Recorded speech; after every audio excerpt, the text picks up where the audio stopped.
मेरा नाम सुमन है। आज जब मैं अपने अतीत की दरारों में झांकती हूँ तो लगता है कि जैसे सब कुछ कल की ही बात हो। मैं एक साधारण सी मिडिल क्लास फैमिली में पैदा हुई थी, लेकिन मेरा बचपन आम नहीं था। मेरी जिंदगी की सबसे पहली बड़ी बदकिस्मती वो दिन था जब मैंने अपनी माँ को हमेशा के लिए खो दिया। मैं उस वक्त बहुत छोटी थी, इतनी छोटी कि मुझे ये भी समझ में नहीं आता था कि मौत क्या होती है। बस मैं ये जानती थी कि मेरी माँ अब मुझे कभी गोद में नहीं उठाएंगी, कभी भी मेरा माथा चूम कर मुझे सुला नहीं पाएंगी। माँ के जाने के बाद मेरा घर खाली हो गया और मेरे दिल में एक ऐसी कमी पैदा हो गई जो कभी भी पूरी नहीं हो सकती। पापा ने कुछ ही समय के बाद दूसरी शादी कर ली। कहते हैं कि मर्द के लिए अकेलापन काटना बहुत मुश्किल होता है, लेकिन उस वक्त मुझे सिर्फ ये लगा कि शायद पापा ने बहुत ज्यादा ही जल्दबाजी कर दी। मैं चाहती थी कि वो मेरी माँ को थोड़ा और याद करते, उनके लिए थोड़ा और रो लेते, मगर जिंदगी शायद इतनी मोहलत नहीं देती। पापा की नई पत्नी घर आई और ऐसे जैसे किसी ने मेरी जिंदगी में एक अजनबी को लाकर बिठा दिया हो। वो मुझे कभी भी अच्छी नहीं लगी। मैं उसकी आवाज में माँ जैसी नरमी ढूंढती, मगर कभी नहीं मिलती। उनके हाथों में माँ के जैसी गर्मी तलाश करती, मगर वहाँ एक अजीब सी ठंडक महसूस होती। हो सकता है वो मेरे लिए कोशिश भी करती हो, लेकिन मैं तो पहले ही अपने दिल में उनके लिए सारे दरवाजे बंद कर चुकी थी। धीरे धीरे वक्त गुजरता गया और फिर एक दिन मेरे लिए सबसे नागवार खबर आई। वो माँ बनने वाली थी। मुझे याद है, मैंने उस रात बहुत रो रो कर अपनी माँ को याद किया था। मेरे दिल में डर पैदा हो गया था कि अब पापा का प्यार भी मुझसे छिन जाएगा।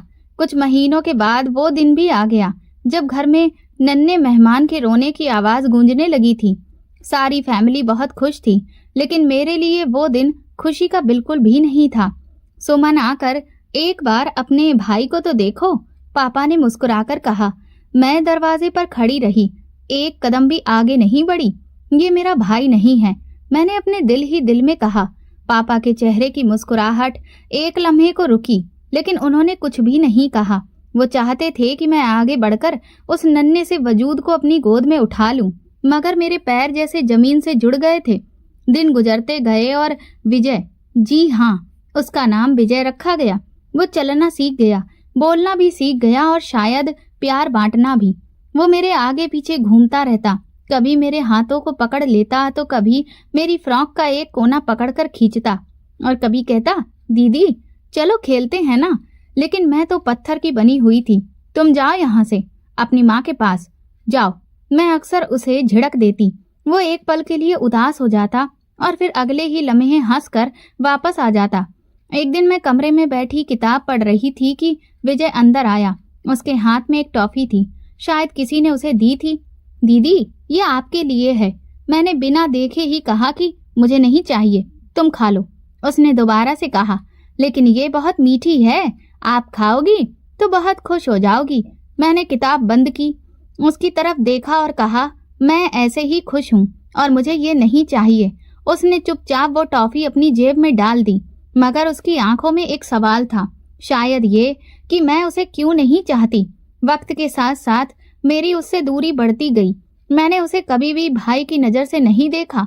मेरे दिल में एक पक्का यकीन हो चुका था कि ये मेरे खून का हिस्सा नहीं है, ये मुझसे जुड़ा हुआ नहीं है। शायद मैंने अपने दिल को कठोर कर लिया था, या शायद मैंने अपने अंदर की मोहब्बत को कैद कर दिया था। मेरी दुनिया में उसकी कोई भी जगह नहीं थी। मैं अपने दोस्तों में, अपनी पढ़ाई में, अपनी इच्छाओं में बहुत ज्यादा व्यस्त हो गई थी और वो तो शायद बस मेरी दुनिया का एक बेरंग सा कोना था जिस पर मैंने कभी भी नजर डालने की जरूरत महसूस ही नहीं की। अब जब मैं सोचती हूँ तो मुझे लगता है कि शायद वो बच्चा सच में मेरा भाई नहीं था। कम से कम मेरे दिल ने उसे कभी ये अधिकार नहीं दिया, लेकिन वो तो हर हाल में मुझे अपनी दीदी ही समझता था।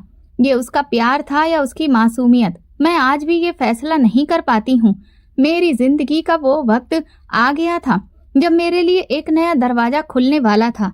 विजय बड़ा हो रहा था, लेकिन मेरी जिंदगी में उसका वजूद बस एक पुराने पन्ने के जैसा था जिसे मैंने पलटकर नहीं देखा था। मैं अपनी पढ़ाई पूरी कर रही थी कि फिर मेरे लिए एक रिश्ता आया। वो ना सिर्फ एक बेहतरीन इंसान था, बल्कि आर्थिक तौर पर भी बहुत ज्यादा मजबूत था। पापा ने तुरंत ही इसीलिए इस रिश्ते के लिए हाँ कर दी। शादी के दिन सब कुछ बहुत ही शानो शौकत के साथ हुआ। एक बड़े से हॉल में ढेर सारी लाइटें जगमगा रही थीं और सारे मेहमान लगातार इतने बेहतरीन इंतजाम को देखकर खूब तारीफें कर रहे थे। मेरे दिल में एक अजीब सा गर्व कर उठने लगा था। पापा और सौतेली माँ एक तरफ बैठे हुए थे। विजय भी नए सूट में कहीं मेहमानों के बीच में घूम रहा था, लेकिन मैंने उसे बहुत ज्यादा अहमियत नहीं दी। शादी के बाद मैं अपने पति के घर आ गई। पहले दिन ही ऐसा लगा जैसे कि मैं किसी महल में आ गई हूँ। घर के कमरे बहुत खूबसूरत, जिनमें नरम कालीन और लंबे लंबे बड़े पर्दे लगे हुए थे। इतनी खूबसूरत कि दिल करता था कि उन्हें हाथ लगाकर मैं बार बार देखूं। मेरे पति अमित ने कहा कि ये सब तुम्हारा है सुमन, तुम्हें किसी भी चीज की कमी नहीं होगी। मैंने हल्की सी मुस्कुराहट के साथ कहा, कमी तो अब जिंदगी में कभी रह ही नहीं सकती। अमित का कारोबार बहुत बड़ा था। वो एक बहुत ही व्यस्त आदमी थे, लेकिन जब भी उन्हें वक्त मिलता तो वो मुझे शॉपिंग के लिए जरूर लेकर जाते थे। पहले महीने में ही मेरे पास इतने कपड़े और जेवरात आ गए कि मैंने सोचा कि ये सब शायद जिंदगी भर के लिए काफी है। वक्त के साथ साथ मैंने अपने मायके जाना भी बहुत कम कर दिया। एक बार पापा ने फोन किया, बेटी तुम कब आओगी? विजय भी तुम्हें बहुत याद करता है। मैंने मुस्कुराकर कहा, पापा मैं बहुत व्यस्त हूँ, अगले महीने देखती हूँ। लेकिन वो अगला महीना कभी भी नहीं आया। अमित के दोस्त अक्सर हमारे घर पर आते, पार्टी होती और बातचीत में दौलत और बिजनेस का जिक्र भी चलता रहता। मैं खुद को भी इस सब के मुताबिक ढाल चुकी थी। अब मैं अपनी अतीत की जिंदगी को कमतर समझने लगी थी।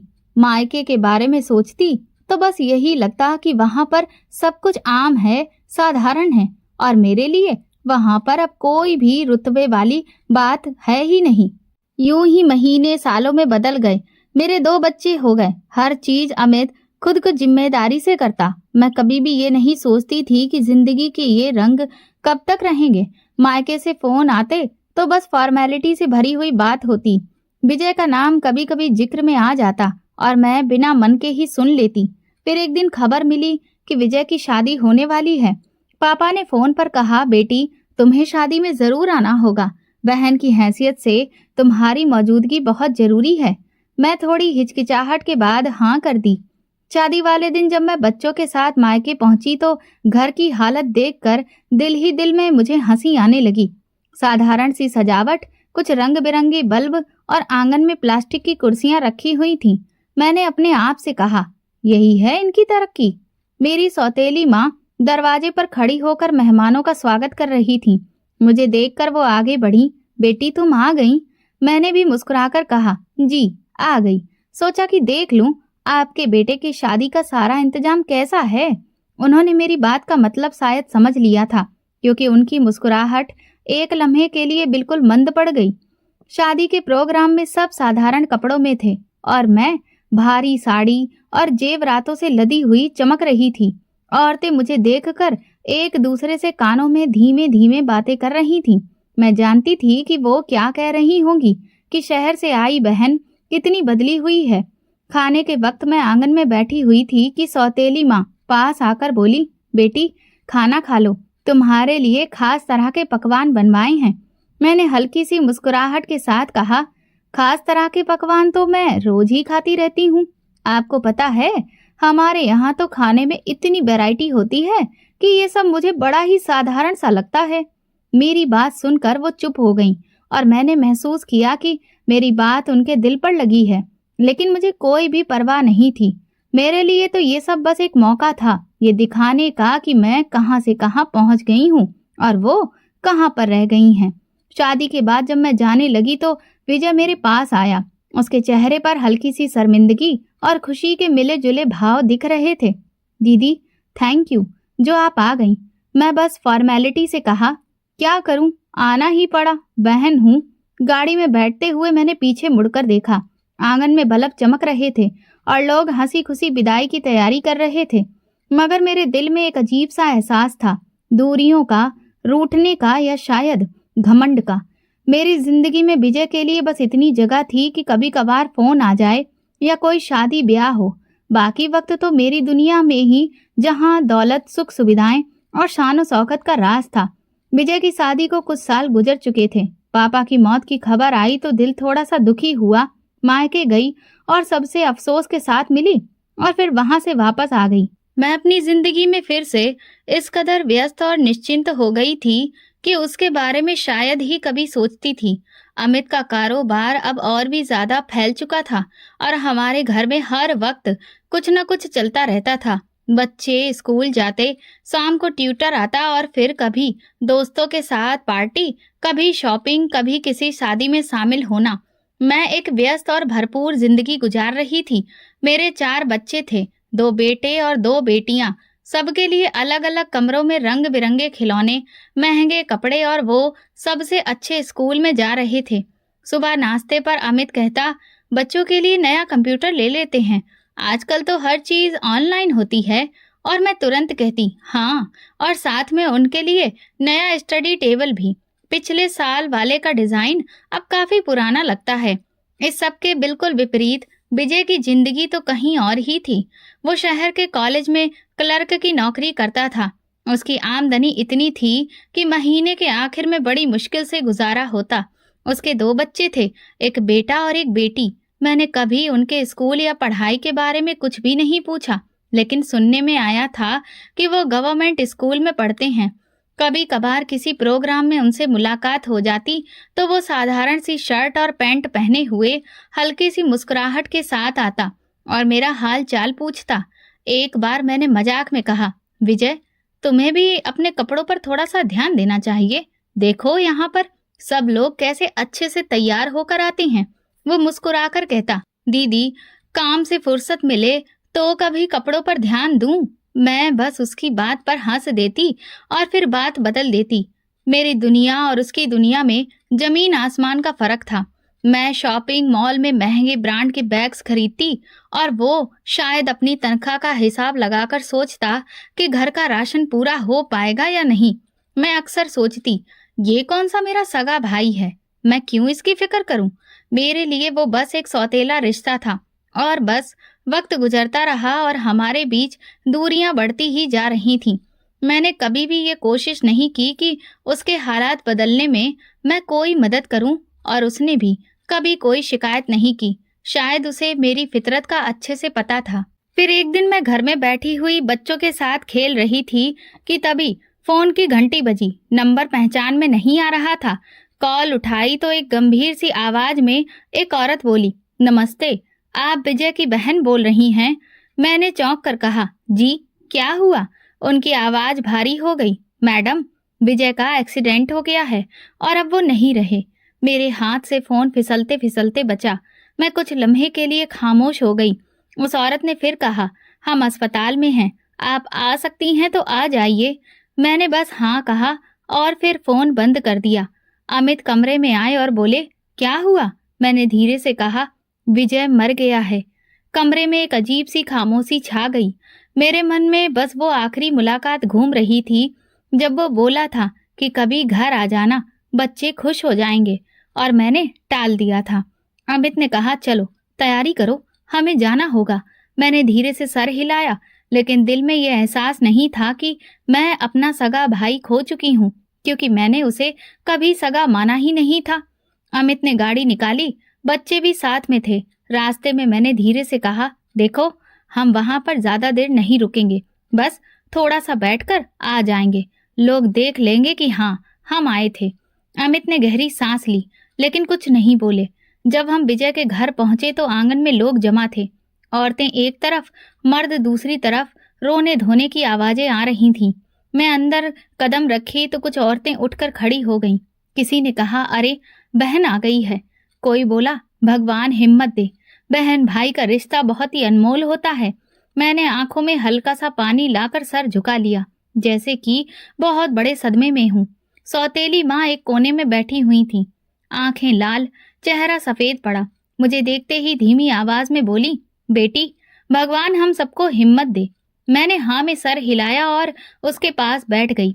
कुछ देर बाद एक औरत मेरे पास आकर बोली, बहन, आपके भाई के घर में तो कई दिन से रोटी के लाले हो रहे हैं। आपकी विधवा भाभी और बच्चे इस वक्त बड़ी मुश्किल में हैं। मैंने तुरंत जवाब दिया, अरे नहीं बहन, मैं तो उन्हें पैसे देकर अभी कुछ ही दिन पहले वापस गई हूँ। पिछले हफ्ते ही तो कुछ रकम पकड़ाई थी। उस औरत ने कहा, अच्छा, तो शायद हमसे ये बात छुपाई होगी। मैंने फिर बात बदल दी और कहा, हाँ, ऐसे हालात में लोग सबको हर बात नहीं बताते।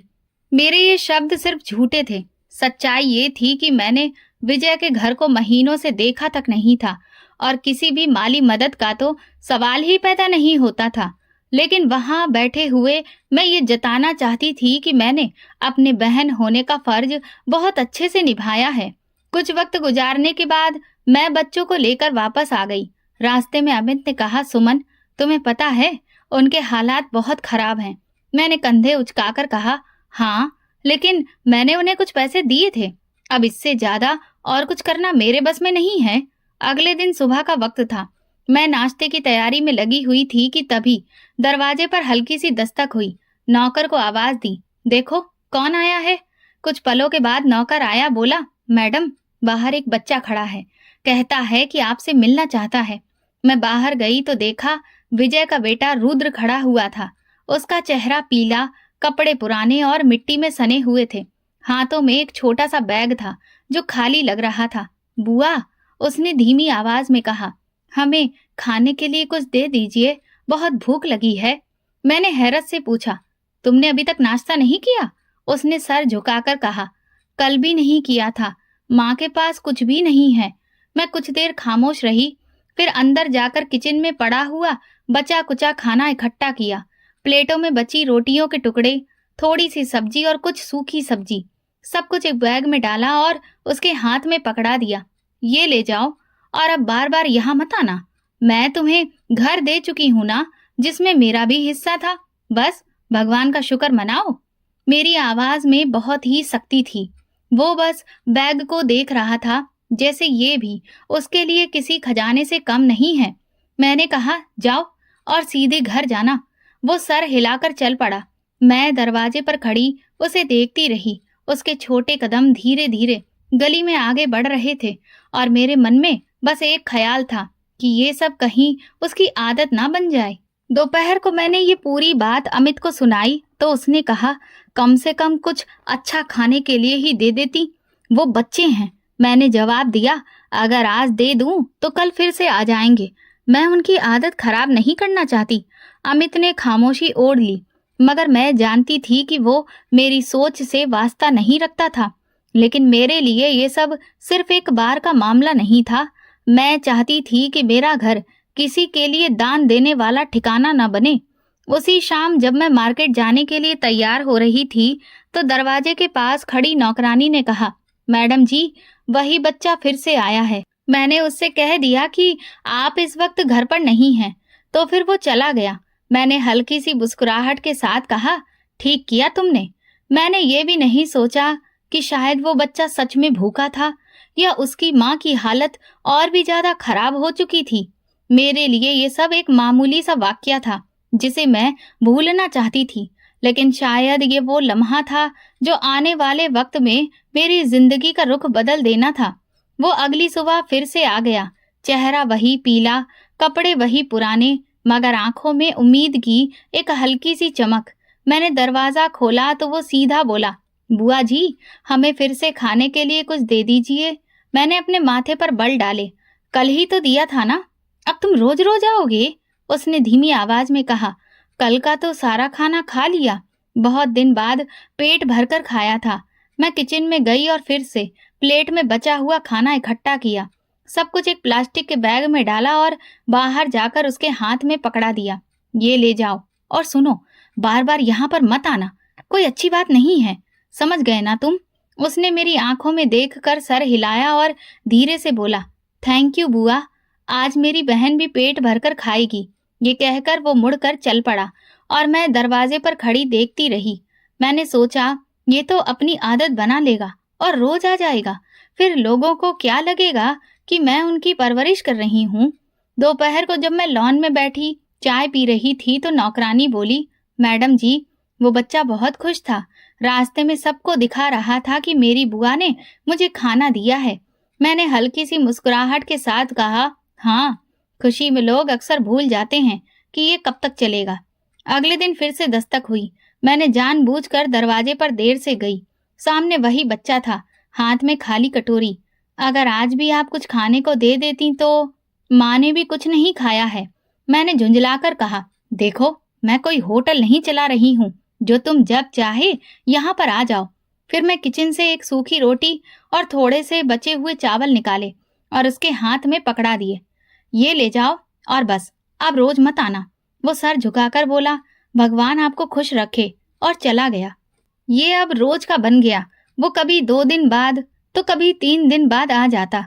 हर बार कुछ ना कुछ मांगता और मैं हर बार या तो बचा कुचा खाना देती या फिर घर के किसी कोने से कोई बेकार सी चीज। एक दिन पुराना मफलर पकड़ा दिया और एक दिन खाली डिब्बा और एक दिन तो टूटा हुआ खिलौना भी। फिर एक बार जब वो आया तो मैं तैयार होकर बाहर जा रही थी। उसने कहा, बुआ, माँ के लिए दवाई चाहिए। मैंने कहा, मेरे पास वक्त नहीं है, तुम कल आ जाना। वो कुछ कहे बिना पलट गया। मैं गाड़ी में बैठकर सोचती रही कि ये कब तक यूं ही चलता रहेगा। मैंने नौकरानी से कहा कि अगर वो बच्चा फिर से आए तो कह देना कि मैडम घर पर नहीं है। लेकिन वो चालाक था। अक्सर शाम के वक्त आता जब उसे पता होता कि अमित घर पर ही होंगे, ताकि मैं उनके सामने कुछ ना कुछ दे ही दूं। एक दिन वो शाम के वक्त आया और बोला, बुआ, आज कुछ भी नहीं खाया है। बहन भी रो रही है। मैंने डाइनिंग टेबल से बचे हुए थोड़े से सलाद और 2 रोटियां थैली में डाल कर दी। वो खुश होकर बोला, भगवान आपको और देगा। मैंने सोचा, ये अब इसकी आदत बन जाएगी, कल ये फिर से आ जाएगा। और ठीक यही हुआ। वो हर कुछ दिन के बाद दरवाजे पर मौजूद होता। एक बार मैंने नौकरानी से कहा, देखो, ये बच्चे की आदत खराब हो रही है। उसने जवाब दिया, मैडम जी, ये आदत नहीं है, ये भूख है। मैंने तुरंत कहा, भूख तो सबको लगती है, लेकिन हर कोई दरवाजा खटखटाकर नहीं आता है। वक्त गुजरता गया और ये आने जाने का सिलसिला अब उसके रोजमर्रा की जिंदगी में शामिल हो गया। मैं अपने घर के कचरे से निकली हुई चीजें और बचा कुचा खाना उसको दे देती और वो हर बार थैंक यू कहकर चला जाता। मेरे लिए ये बस एक साधारण सी बात थी, लेकिन उसके लिए शायद हर बार एक उम्मीद। कुछ दिन तक वो बच्चा नहीं आया। मैंने सोचा शायद उसने समझ लिया है कि यहाँ पर बार बार आना ठीक नहीं। लेकिन एक सुबह जब मैं नाश्ता कर रही थी तो दरवाजे पर जोर से दस्तक हुई। नौकरानी ने आकर, मैडम जी, वही बच्चा आया है, मगर आज वो कुछ घबराया हुआ लग रहा है। मैं बाहर गई तो वो तेज तेज सांस लिए खड़ा था, आंखों में नमी और आवाज कांप रही थी। बुआ, मम्मी की तबीयत बहुत खराब है। डॉक्टर ने कहा है कि तुरंत दवाई लानी है। हमारे पास एक भी पैसा नहीं है। मैंने अपने हाथ बांधकर कहा, तो इसमें मैं क्या करूं? मेरा काम है क्या हर बार तुम्हारे घर का खर्च उठाना? उसने दोनों हाथ जोड़ लिए। बुआ, भगवान के लिए थोड़े से पैसे दे दीजिए, वरना मेरी माँ। उसकी आवाज रुक गई। मैं फिर गुस्से से बोली, ठीक है, रुको। फिर अपने पर्स से 100 का एक पुराना नोट निकाला जो किनारे से फटा हुआ था। ये लो और सुनो, अब बस बार बार ये ड्रामा नहीं चलेगा। उसने नोट हाथ में लिया और तुरंत भाग गया। मैं अंदर आकर बैठी और सोचा, ये लोग बीमारी का बहाना बनाकर मुझसे पैसे निकलवाने का हुनर जानते हैं। कुछ देर बाद जब मैं किचन में थी तो फिर दरवाजे पर दस्तक हुई। इस बार मैंने खुद जाकर दरवाजा खोला। सामने वही बच्चा, मगर इस बार चेहरा और भी ज्यादा सफेद और होंठ सूखे हुए। बुआ, ये नोट नहीं चल रहा है। दुकान वाले ने कहा है कि ये फटा हुआ है, प्लीज कोई दूसरा दे दीजिए।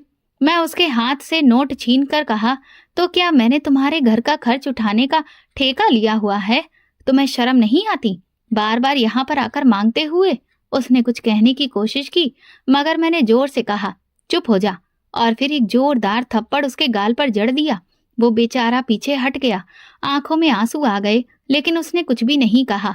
मैंने दरवाजा बंद करते हुए कहा, दफा हो जाओ यहाँ से और दोबारा नजर भी नहीं आना।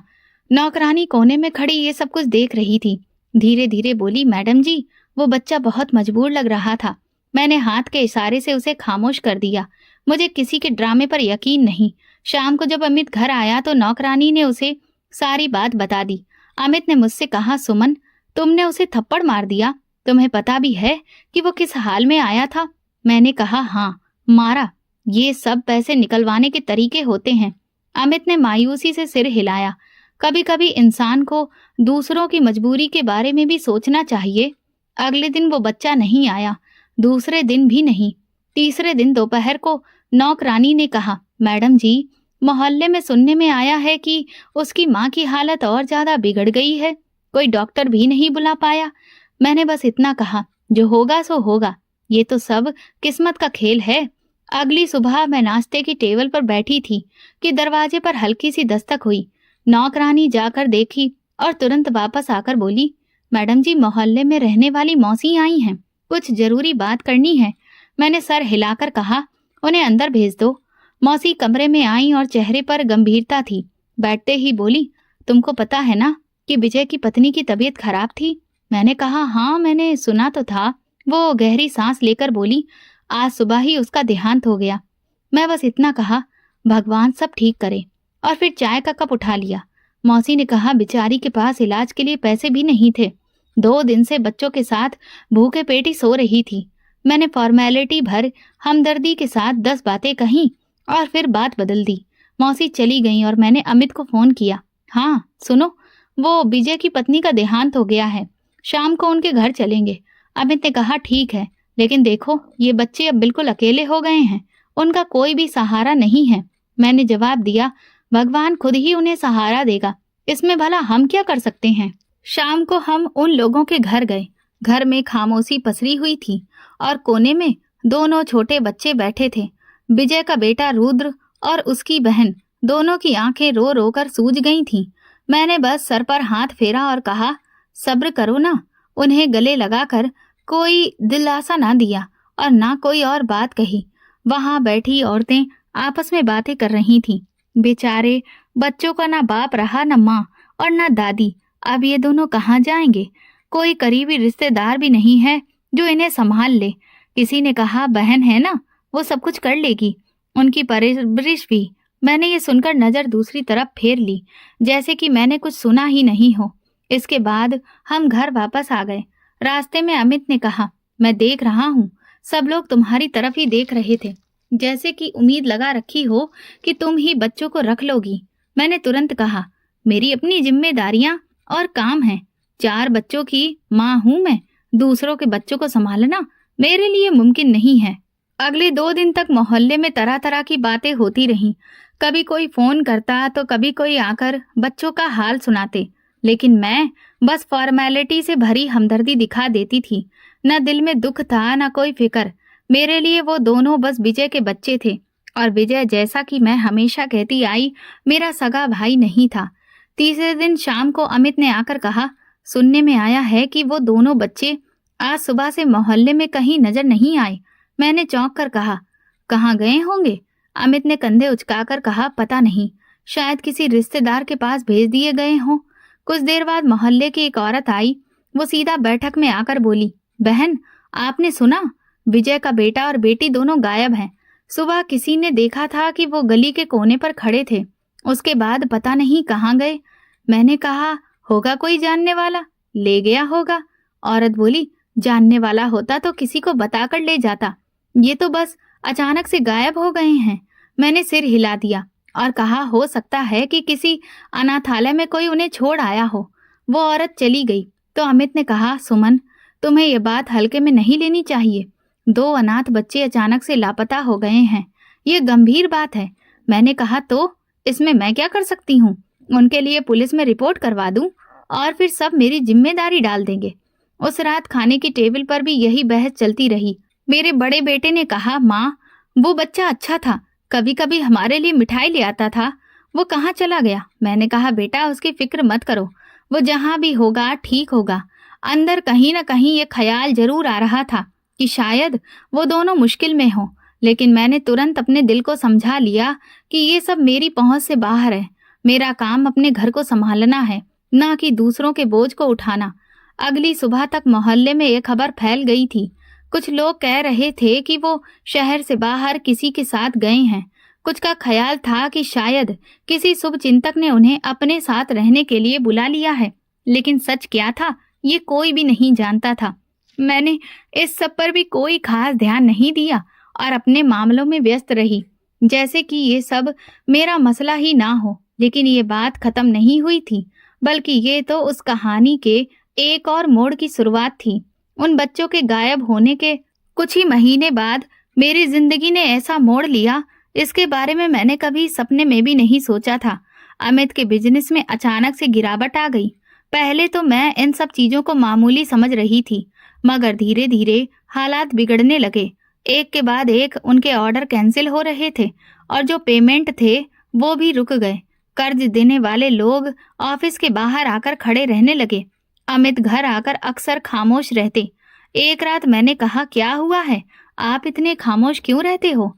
उन्होंने गहरी सांस ली और बोले, बिजनेस में बहुत बड़ा नुकसान हो गया है, लाखों रुपए का माल फंसा हुआ है। मैंने कहा, ठीक है, फिर और पैसा लगाकर अच्छे से संभाल लो। वो तीखे लहजे में बोले, और पैसा कहाँ से लाऊं? बैंक का लोन तो अलग से है और सप्लायर वो भी अलग से पैसों को लेकर दबाव बना रहा है। कुछ दिन बाद एक बैंक का नोटिस आ गया। मैं परेशानी में बोली, ये क्या है? अमित ने जवाब दिया, ये घर भी अब शायद बेचना पड़े अगर हालात संभल नहीं सके। दबाव बढ़ता गया। वो रातों को जागने लगे। खाने पीने की तरफ भी ध्यान कम हो गया। एक सुबह मैंने देखा, वो कमर पकड़कर सोफे पर बैठे हुए थे। चेहरा पसीने में भीगा हुआ था। मैं घबराकर बोली, क्या हुआ? वो धीमी आवाज में बोले, मेरे सीने में बहुत दर्द हो रहा है। हम उन्हें तुरंत अस्पताल लेकर गए, लेकिन वहां पहुंचते पहुंचते उनका हाथ मेरा हाथ छोड़ चुका था। डॉक्टर ने बाहर आकर बस इतना कहा, हार्ट अटैक से उनकी मौत हो गई है। उस लम्हे जैसे मेरा सारा संसार टूट गया। कल तक जो इंसान हर जरूरत पूरी करता आ रहा था, आज वो खुद इस दुनिया से जा चुका था। घर में एक अजीब सी खामोशी छा गई। मेरे दोनों बेटे अब जवान थे, लेकिन ना तो पढ़ाई पूरी कर पाए थे और ना ही उनमें कोई हुनर था। मैंने उनसे कहा, कम से कम कोई छोटा मोटा काम ही शुरू कर दो। बड़ा बेटा बोला, माँ, ये सब मेरे बस की बात नहीं है। छोटे बेटे ने भी कंधे उचकाकर पल्ला झाड़ लिया और कमरे में चला गया। मेरी बेटियों के रिश्ते भी आने शुरू हो गए थे, लेकिन हर बार रिश्ते वाले एक ही सवाल करते, दहेज कितना दोगी? और मेरा जवाब खामोशी होता। एक दिन एक अच्छा रिश्ता आया, मगर उन्होंने साफ कहा, हमें घर का सारा फर्नीचर और कुछ जेवर भी चाहिए। मैं बड़े ही दुखी होते हुए बोली कि मेरे पास कुछ भी नहीं है। रिश्ता वहीं पर खत्म हो गया। मेरे मन में एक एक मंजर वापस घूमने लगा था। वो फटा नोट, वो थप्पड़ और रुद्र की आंखों के सवाल। मैं खुद को झटकने की कोशिश करती, लेकिन यादें मेरा पीछा ही नहीं छोड़ रही थी। दोपहर तक कुछ खाने को नहीं था। मैं सोफे पर बैठी खाली पेट देख रही थी। बेटियां किचन से आकर बोली, माँ, क्या हम आज कुछ भी नहीं पका रहे हैं? मैंने कहा, आटा नहीं है और ना ही सब्जी है। मेरे अंदर एक अजीब सा एहसास पैदा हो रहा था, जैसे कल तक मैं दूसरों को देने से कतरा रही थी, आज हालात ने मुझे इस मुकाम पर लाकर खड़ा कर दिया था। शाम को मैं एक कप चाय के लिए पानी गर्म कर रही थी कि एक पुराना वाकया फिर से मेरे मन में आ गया। वो वक्त जब मोहल्ले की औरत ने कहा था कि बहन, आपके भाई के घर तो रोटी के लाले हैं, और मैंने झूठ बोल दिया था कि मैं तो उन्हें पैसे देकर ही आई हूँ। अब लगता था कि जैसे जिंदगी मुझसे हिसाब ले रही है। मैं भूखी बैठी थी और अतीत के हर लम्हे का बोझ मेरे दिल पर उतर रहा था। उसी दिन दोपहर का वक्त था। मैं आंगन में पुराने कपड़े तय कर रही थी कि बाहर से एक गाड़ी के रुकने की आवाज आई। ये कोई आम गाड़ी नहीं थी। इंजन की भारी आवाज और ब्रेक की हल्की चिड़चिड़ाहट ने अंदाजा दे दिया था कि यह कीमती गाड़ी है। मैं चौंक गई, क्योंकि हमारी गली मोहल्ले में ऐसी गाड़ियां कम ही आती थीं। मैंने अपने माथे पर बल डालते हुए कहा, होगा कोई इधर पता पूछने के लिए आया होगा। लेकिन जैसे ही दरवाजे के पास पहुंची, कदम रुक गए। सामने खड़ा इंसान लंबा चौड़ा, शानदार सूट पहने, पॉलिश किए हुए जूते और आंखों में भरोसा और आत्मविश्वास लिए खड़ा था। मगर वो चेहरा मैं देखते ही तुरंत पहचान गई। ये विजय का बेटा रुद्र था। वही रुद्र जो बरसों पहले फटे कपड़ों में खाली हाथ मेरे दरवाजे पर आया करता था, मगर अब वो पहचान से बाहर हो गया था। उसने मुस्कुराते हुए कहा, बुआ अंदर नहीं बुलाओगी? मेरे होंठ सूख गए। कुछ लम्हों के लिए मैं बोल ही नहीं पाई, बस उसको देखती रही, जैसे दिमाग भरोसा ही नहीं कर पा रहा था कि ये वही है। वो 2 कदम आगे बढ़ा और बोला, बुआ मैं ही हूँ, आपके भाई विजय का बेटा। मैंने हल्की सी आवाज में बोली, रुद्र तुम यहाँ कैसे? उसने हंसते हुए कहा, गाड़ी में आया हूँ बुआ, पैदल नहीं। और ये सवाल बाद में, पहले मुझे अंदर तो आने दीजिए। मैंने दरवाजा धीरे से खोला। वो अंदर जाकर आंगन में रुक गया। नजरें चारों तरफ दौड़ाई, जैसे अतीत का नक्शा मन में ताजा कर रहा हो। यही वो घर है ना बुआ, जहां मैं कभी मांगने के लिए आता था? खैर, इस बारे में बाद में बात करेंगे। मैंने कहा, बैठो, मैं पानी लाती हूँ। किचन में गई तो हाथ कांप रहे थे। गिलास में पानी भर रही थी, मगर कुछ छलक गया। खुद को संभाल कर वापस आई तो वो सोफे पर बैठा मुस्कुरा रहा था। बुआ आप कैसी हैं? मैंने धीरे से कहा, ठीक हूँ। और तुम? उसने हंसते हुए कहा, मैं भी ठीक हूँ, बल्कि बहुत अच्छा हूँ। और आज आपसे मिलने आया हूँ, एक खास मकसद से। मैं खामोश रही, बस उसके चेहरे को देखती रही। कितने साल गुजर गए थे और वो एक आम बच्चे से एक शानदार जवान इंसान में बदल चुका था। बुआ मुझे किसी ने बताया था कि आपकी हालत इस वक्त अच्छी नहीं चल रही है, तो मैंने सोचा कि आपसे मिलना चाहिए। उसने बात जारी रखी, ये कुछ पैसे हैं घर के राशन वगैरह के लिए। उसने एक लिफाफा मेरी तरफ बढ़ाया। मेरे हाथों में अजीब सा बोझ महसूस हुआ। लिफाफा लेने की बजाय मैंने कहा, बेटा मैं इस लायक नहीं हूँ। वो मुस्कुराया, बुआ आप तो मेरे लिए सब कुछ हैं। ये सुनकर मेरे अंदर एक झटका सा लगा। मेरे मन में वो दिन तेजी से घूमने लगे जब वो बच्चा बार बार मेरे दरवाजे पर आता था और मैं उसे बासी रोटी या बेकार चीजें देकर टाल देती थी। मैंने धीरे से कहा, ये सब तुमने कैसे हासिल किया? वो मुस्कुराकर बोला, ये एक लंबी कहानी है बुआ, लेकिन एक दिन जरूर बताऊंगा। इसी दौरान मेरा बड़ा बेटा अंदर आ गया। उसने रुद्र को देखा और धीरे से पूछा, माँ ये कौन है? मैंने कहा, ये तुम्हारे मामा का बेटा है। मेरे बेटे ने हैरत से कहा, ये मेरा कजिन है। रुद्र ने मुस्कुराकर उसकी तरफ हाथ बढ़ाया, जी मैं आपका कजिन हूँ, और शायद आने वाले समय में आपका दोस्त भी। बेटे ने उससे हाथ मिलाया, मगर उसकी आंखों में हैरत अभी भी थी। मैंने रुद्र को दोबारा देखा। मेरे दिल में कई सवाल थे, मगर जुबान पर कुछ भी नहीं आया। वो अपनी घड़ी की तरफ देखते हुए बोला, बुआ मुझे अब चलना होगा, मगर मैं जल्दी ही दोबारा आऊंगा। मैंने कहा, इतनी जल्दी? वो हंसा, हाँ अभी और भी काम है, लेकिन ये लिफाफा रख लीजिए, बुरा मत मानिएगा। मैंने लिफाफा लिया तो महसूस हुआ कि जैसे मेरे हाथ बहुत ज्यादा कांपने लगे हैं। वो दरवाजे की तरफ बढ़ा, मगर जाने से पहले मुड़कर बोला, बुआ अब जिंदगी थोड़ी बदल जाएगी। दरवाजा बंद हुआ तो मैं वहीं सोफे पर बैठ गई। लिफाफा हाथ में था और दिल तेजी से धड़क रहा था। मेरे हाथ वाकई कांप रहे थे और दिमाग में एक ही सवाल गूंज रहा था, ये सब कैसे हुआ? रुद्र के जाने के अगले दिन शाम के वक्त वो फिर से आ गया। इस बार उसके हाथ में एक बड़ा बैग और एक फाइल थी। दरवाजे पर खड़ा हुआ बोला, बुआ मैं अंदर आ सकता हूँ? रुद्र के दोबारा आने से घर का माहौल ही बदल गया था। वो बड़े ही सुकून के साथ सोफे पर बैठा और मैं सामने कुर्सी पर। कमरे में खामोशी थी, तो उसने खुद ही बात की शुरुआत की। बुआ मैं जानता हूँ कि आपको अजीब लग रहा होगा कि इतने साल बाद मैं इस तरह से आकर मदद की बात कर रहा हूँ। मैंने नजर झुकाकर कहा, हाँ और ये भी सोच रही हूँ कि तुम ऐसा क्यों कर रहे हो। वो हल्का सा मुस्कुराया, क्योंकि अब वक्त आ गया है कि मैं अपनी मेहनत का फायदा दूसरों तक पहुंचाऊं, खास तौर पर अपने रिश्तेदारों तक। मैंने धीरे से कहा, बेटा मैं इस लायक नहीं हूँ। उसने बात काट दी, बुआ ये शब्द दोबारा ना कहना। आप जानती हैं, आपने ही मुझे सिखाया है कि पैसा कितना कीमती होता है। मैं चौंक गई, ये तुम क्या कह रहे हो?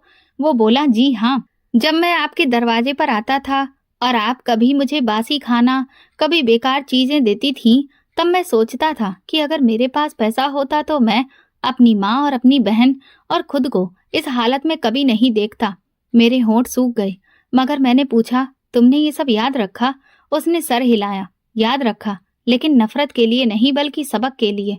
मैंने दिल में तय कर लिया था कि एक दिन ऐसा मुकाम बनाऊंगा जहां किसी के सामने कभी भी हाथ ना फैलाने पड़े। मैं पानी का गिलास उसके सामने रखा, हाथ मेरे कपकपा रहे थे। बेटा तुमने उस वक्त बहुत कुछ बर्दाश्त किया, मैंने तुम्हारे लिए कुछ नहीं किया। वो हल्की हंसी हंसा, शायद अगर आप कुछ कर देती तो मैं मेहनत का मतलब नहीं समझता। बुआ, मैं ये सब दिखाने के लिए नहीं आया हूँ कि मैं कहाँ पहुँच गया हूँ। मैं आया हूँ ताकि मैं आपको बता सकूं कि बुरा वक्त कभी भी हमेशा एक जैसा नहीं रहता और अच्छे वक्त में दूसरों को याद रखना चाहिए। मैंने धीरे से कहा, लेकिन तुम्हारा दिल कभी नहीं चाहा कि मेरा सामना करके कहो कि देखा, तुमने मुझे दुत्कारा और आज मैं कहाँ पर हूँ। वो गंभीर लहजे में बोला, चाहा था, मगर फिर सोचा कि इससे क्या ही फर्क पड़ जाएगा। बदला लेकर मेरे दिल को कभी भी सुकून नहीं मिलेगा। मेरे कानों में उसके शब्द गूंज रहे थे। हाँ, आपने कठोरता दिखाई, मगर इस कठोरता ने मुझे तैयार कर दिया। मैंने धीरे से कहा कि तुम्हें लगता है कि मैंने ये जानबूझकर किया? वो मुस्कुराकर बोला, शायद नहीं, लेकिन जिंदगी का सबसे बड़ा सबक मुझे वही दिन दे गया।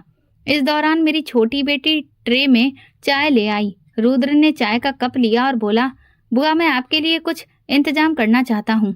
घर के कागजात में कुछ काम करने हैं। कर्ज के बारे में वकील से बात भी कर ली है और कुछ रकम भी रखी हुई है ताकि आपका राशन महीने भर के लिए हो जाए। मैंने तुरंत कहा, ये सब जरूरी नहीं है, तुम खुद के लिए रखो। उसने नरमी से कहा, बुआ, ये सब करने से मेरे पास कुछ कम नहीं हो जाएगा, बल्कि दिल का बहुत बोझ हल्का होगा। चाय पीते हुए मैंने सोचा कि ये सब एक चाल भी हो सकती है। शायद ये मुझ पर अपनी कामयाबी का बोझ डाल रहा था कि मैं महसूस करूं कि अतीत में मैंने कितना गलत किया। मेरे दिल में ये ख्याल भी आया कि कहीं ये बदला लेने का कोई नया तरीका तो नहीं है।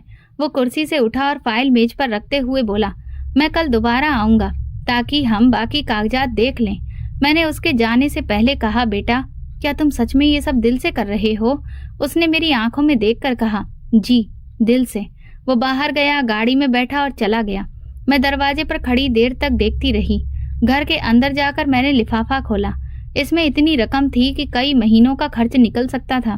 मैं तो पेपर पर बैठी थी, हाथ में लिफाफा लिए सोच रही थी कि ये सब मदद है या कोई खामोश बदला।